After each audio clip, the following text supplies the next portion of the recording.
Hi,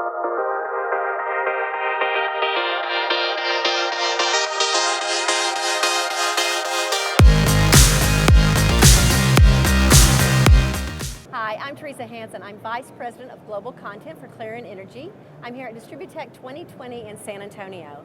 I'm with Julia Hamm, who is the CEO of the Smart Electric Power Alliance. She was also one of our luminary speakers today in our Decarbonizing the Grid Hub. Julia, welcome. Thank you for having me. Sure. I know that SEPA has 4 things that they're focusing on in 2020. Do you want to talk a little bit about those 4 things? Yeah, sure. Let me actually start, before I get to the 4 focus areas, Okay. let me start with the big picture. Okay, perfect. So for SEPA, our vision is a carbon-free energy system by 2050. And obviously that is a vision that we don't hold just ourselves. Right. Many others in this industry increasingly are beginning to really come together in believing in that common vision. Right. So the work that SEPA is doing to help us move towards this carbon-free energy system is focused on getting us to a cleaner and more modern grid. And we believe to do that, we need to focus on these 4 priority areas, which we're calling the SEPA pathways. And those are utility business models, regulatory innovation, grid integration, and transportation electrification. Okay, great. So do you want to talk just a little bit about each one of those and what your vision is for that? Yeah, of course. So with utility business models, we believe that utilities need to be at the center of this transformation. We could probably get there eventually without utilities, but it would take us a lot longer and most likely cost a lot more than if we make sure that utilities are really helping to lead in this transition that's underway.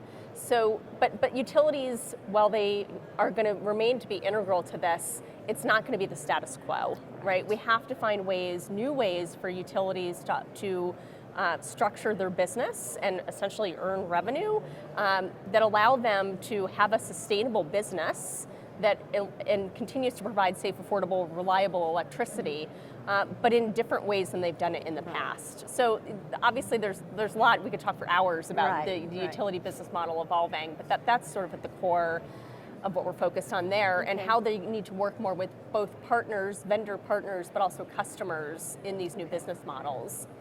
That closely aligns with the regulatory innovation piece of the conversation.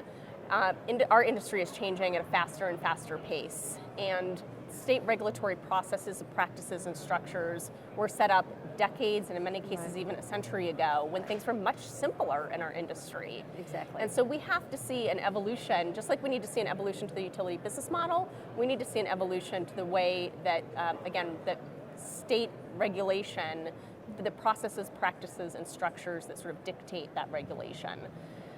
Then moving into grid integration, there are lots of components to that, right? But as we move towards a combination of clean, large-scale generating facilities, carbon-free energy solutions, in combination with more distributed energy resources, it changes how we have to go about planning and operating the grid. Right. So how do we remove the friction points associated with integrating all of these resources collectively, and also in a way in which it's no longer just the utility as the decision maker, but we now have not only solution providers making decisions about things happening on the grid with utilities, but also now customers. So again, it increases the complexity, increases the number of friction points. So we're focused on identifying and helping to reduce those friction points.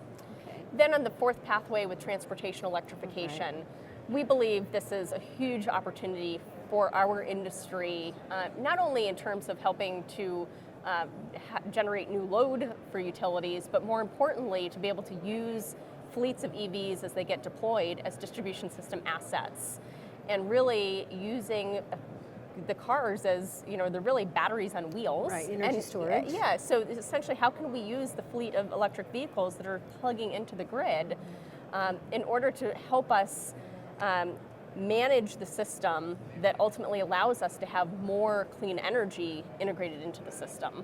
Okay. Well, I know that you guys had a meeting yesterday here at Distributech on Monday. So can you talk a little bit about kind of why you're at Distributech and what kind of the reaction that you're getting to these 4 pathways?